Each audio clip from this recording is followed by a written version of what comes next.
2024 நாடாளுமன்ற தேர்தல் பரபரப்புக்கு பஞ்சம் இல்லை தமிழ்நாட்டில். என்னன்னா எதிர்கட்சிகளோட நிர்வாகிகளை விலைக்கு வாங்கிறது, அரசாங்க துறைகளை வச்சு பழி வாங்கிறது.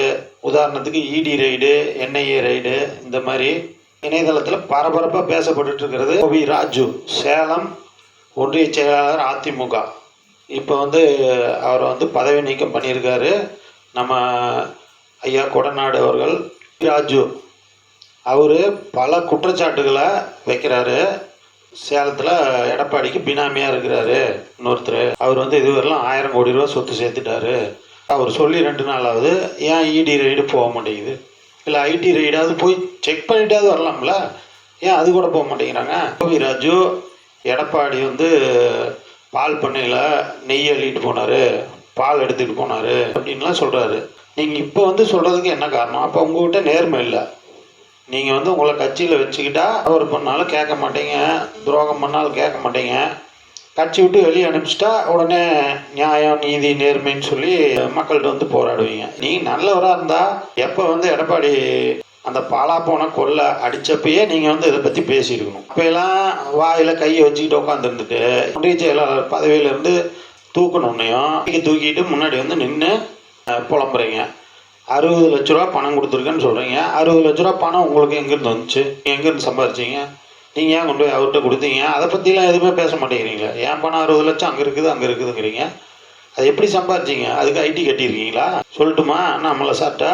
அடுத்த லிஸ்ட்டு உங்களுக்கு தான். ஏதோ போனால் போகுது, கூட்டணி கட்சியில் இருந்தீங்களே அப்படின்னு சொல்லி ஒரு தலை பட்சமாக பார்க்குறாங்க. அவங்கள பகைச்சிக்கிட்டீங்க, முடிஞ்சுது. இதுவுமே அவங்க பண்ணுற வேலையாக என்னங்கிறது கூட யோசிக்கிறாங்க மக்கள். பாஜக ஏற்கனவே திட்டம் தீட்டி தமிழ்நாட்டில் நம்மளால் வர முடியாது அப்படின்னா என்ன பண்ணலாம்? தமிழ்நாட்டில் நல்லா வளர்ந்து நின்றுட்டு இருக்கிற 2 கட்சி, அதிமுக, இன்னொன்று திமுக. ஜெயலலிதா அவர்கள் அவங்க மோடியா லேடியா அப்படின்னு சொல்லி ஒரு கேள்வி கேட்டாங்க. அந்த கேள்வி கேட்டதுலேருந்து பாஜக கண்குறி வச்ச மாதிரி தான் தெரியுது.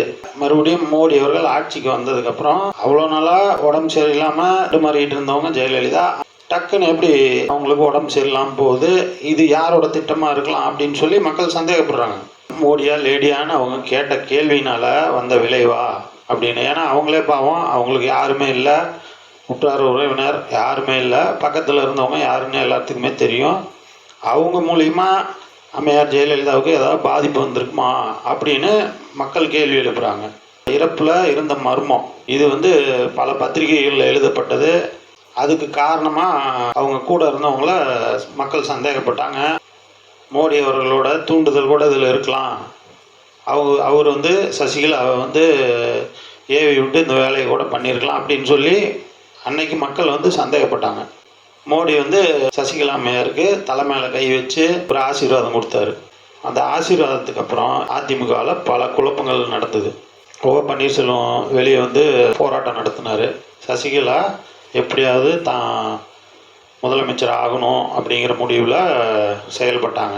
மோடியோட பேச்சை கேட்காம இவங்க செயல்பட்டோன்னையும் ஜெயில்னு சொல்லி உள்ளே தள்ளிடுறாங்க. இந்த ஜெயிலுக்கு போகிறதுக்கு முன்னாடி இவங்க 120+ எம்எல்ஏக்களை தான் கண்ட்ரோலில் வச்சுருக்கிறாங்க. ஒரு 10 பேர் என்னமோ ஓபிஎஸ் கண்ட்ரோலுக்கு போயிடுறாங்க. அப்போது இந்த சூழ்நிலையில் அங்கே கூவத்தூரில் இந்த 120 எம்எல்ஏக்களையும் கட்டுப்படுத்தி வைக்கணும்னா 1 கோடி ரூபா பணம் கொடுத்ததா சொல்கிறாங்க. அது இல்லாமல் 5 கிலோ தங்கம் கொடுத்ததா சொல்கிறாங்க. இந்த 1 கோடி ரூபா 625 பவுன் அன்னைக்கு மதிப்புக்கு கிட்டத்தட்ட 2.5 கோடி ரூபா வருது. ப்ளஸ் 1 கோடி கேஷு.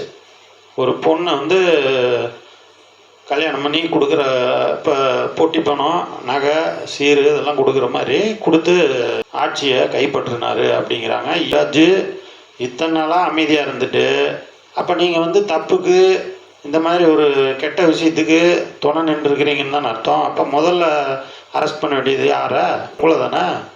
இப்போ நீங்கள் உங்களை வெளியே அனுப்பிச்சிட்டாங்கன்னு சொல்லி துரோகியாக மாறுறீங்க. பல இடங்களில் துரோகிகளோட வரலாறு என்ன ஆகிருக்குது அப்படின்னு உங்களுக்கே தெரியும். அப்போ முதல்ல இவ்வளோ விஷயம் தெரிஞ்சு நீங்கள் அதை மக்களுக்கும் சொல்லலை, இல்லை அரசுக்கும் தெரிவிக்கல. அப்படிங்கிறப்ப என்ன பண்ணிக்கிட்டு இருந்தீங்க? த்ரிஷா 25 லட்சத்துக்கு வர வேண்டிய தேவை என்னங்க இருக்குது? என்ன காரணத்துக்காக அவங்க வரணும்? நீங்கள் சும்மா போகிற போக்கில் கடை தேங்காய் எடுத்து வழிப்பிள்ளையாருக்கு உடச்சி விட்ற மாதிரி தோப்பு வெங்கடாச்சலம் த்ரிஷாவே தான் வேணும்னு கேட்டார் இப்படின்லாம் பேசுகிறது எந்த வகையில் நியாயம்? அவர் கேட்டார், நீங்கள் த்ரிஷா வந்ததை பார்த்தீங்களா? அவங்களுக்கு என்ன தேவை இருக்கும்? அது இப்படி வர வேண்டிய அவசியம் என்ன இருக்குது? இப்படியே அந்த மாதிரி ஏதோ ஒரு விஷயம் நடந்திருந்தால் கூட ஆதாரம் இல்லாமல் அதை ஏன் சொல்கிறீங்க? நடிகைங்கிறனால எதிர்விளைவும் வராது அப்படின்னு அசால்ட்டாக ஒருத்தங்க மேலே போகிற போக்கில் பழி அள்ளி போட்டு போகிறீங்க. அது சின்ன பிள்ளையாக வேணும்னு கேட்டார்னா அது என்னது? அவங்க என்ன 6 வருஷத்துக்கு முன்னாடி அவங்க என்ன சின்ன பிள்ளையாக இருந்தாங்களா? அப்பயே அவங்களுக்கு வயசு கிட்டத்தட்ட 35க்கு மேலே இருக்கும். நீங்கள் இதெல்லாம் பக்கத்தில் இருந்து பார்த்துட்டு அப்போ வெளியே சொல்லியிருந்தீங்கன்னா ஜெயலலிதா அம்மாவோட வழி வந்தவர்னு சொல்லலாம். இப்போ த்ரிஷாவை கூப்பிட்டாங்க, நயன்தாராவை கூப்பிட்டாங்க, நம்புற மாதிரியே இருக்குது. நடிகைனா என்ன வேணாலும் பேசலாம், யார் வேணாலும் பேசலாம். மன்சூர் அலிகான் சொன்னதுக்கு கொந்தளிச்சாங்கல்ல அத்தனை பேர். இதே த்ரிஷாவே மன்சூர் அலிகான் ஏதோ சொல்லியிருக்காரு வாய்தவரி, ஆனால் அதுக்கே கொந்தளிச்சவங்க த்ரிஷா இந்த விஷயத்த கண்டிப்பாக விடக்கூடாது, நீதிமன்றத்தில் போய் அவங்களுக்கு மான நஷ்ட வழக்கு போடணும், அவங்களுக்கு மாதர் சங்கம் துணையாக நிற்கணும். இதுதான் எங்களோட வேண்டுகோள். ஒரு பெண்ணுங்கிறனால, ஒரு நடிகைங்கிறனால போகிறவங்க வரவங்களாம் அவங்க பேரில் அவதூறு பரப்பிட்டு போகலாம் அப்படின்லாம் அதெல்லாம் பார்த்துக்கிட்டு எல்லாத்தினாலையும் சும்மா இருக்க முடியாது. உங்களுக்குள்ளே 1000 பகம் இருக்கலாம். நீங்கள் இவ்வளோ நல்ல ஒரு எடப்பாடி பழனிசாமி உங்களுக்கு துரோகம் பண்ணிட்டாரு, அப்புறம் ஏன் இன்னும் அவர் ஃபோட்டோவே வச்சுருக்கேன்னு ஏன் சொல்கிறீங்க? பயம், திருப்பி இது வந்துடுவாங்கன்னா என்ன பண்ணுறதுன்னு. அது இல்லாமல் ஏற்கனவே எடப்பாடி பழனிசாமி அந்த காலத்துலேயே கொலைகேஸில் உள்ளே போயிட்டு வந்தவர், மறுபடியும் கொடநாடு வழக்கெல்லாம் வேறு இருக்குதுன்னு சொல்லி உங்களுக்கு பயம், என்ன வேணாலும் நடக்கலாம் அப்படின்னு சொல்லி அந்த பயம் இருக்குதுல்ல. அப்புறம் எதுக்கு இந்த வேலை? தைரியமாக இருக்கிறவங்களா இருந்தால் போய் அவரையே நேருக்கு நேர் பேசி கேள்வி கேட்டுக்கலாம். அதை விட்டுட்டு சும்மா நடிகைங்களை தப்பாக பேசுகிறது, பரபரப்பு உருவாக்குறதுக்காக என்ன வேணாலும் பேசலான்னு சொல்லி பேசுகிறீங்க. இதெல்லாம் எந்த வகையிலையும் நியாயம் இல்லை. இதை நாங்கள் வன்மையாக கண்டிக்கிறோம். இனி வருங்காலங்களில் இந்த மாதிரி நடிகைகளை தப்பாக பேசணுங்கிற அந்த எண்ணமே யாருக்கும் வரக்கூடாது. அரசாங்கம் இருக்குது, ஆதாரம் இருந்ததுன்னா அவங்க அதை தட்டி கேட்க போகிறாங்க. நீங்கள் எந்த ஆதாரமும் இல்லாமல் குருட்டு போன வெட்டத்தில் பாஞ்ச மாதிரி சும்மா 19 எடுத்து எறிஞ்சு அவங்களோட கேரக்டர் அசாசினேட் பண்ணிட்டு போகிறீங்க. இதெல்லாம் எந்த வகையிலுமே நியாயம் இல்லை. இதை நாங்கள் வன்மையாக கண்டிக்கிறோம். இந்த பதிவு மூலயமா த்ரிஷாவுக்கு ஆதரவு தெரிவிக்கிறோம்.